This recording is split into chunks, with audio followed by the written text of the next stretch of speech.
Hi, my previously designed DC holder broke recently after 1 year of daily use. Well, let's build an improved version.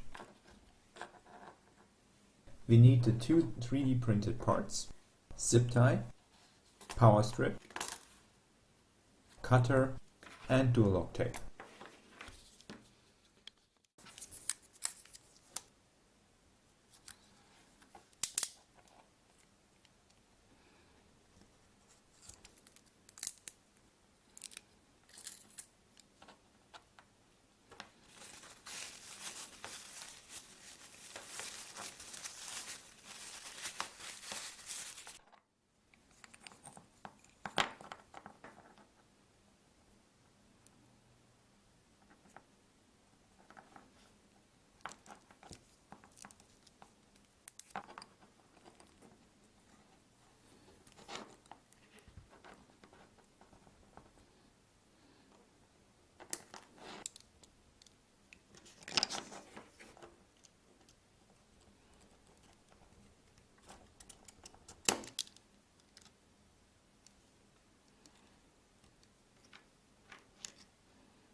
You might be wondering why I put the tape on the top this time and not on the side.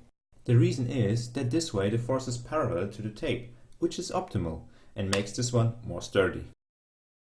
Thanks for watching. Bye.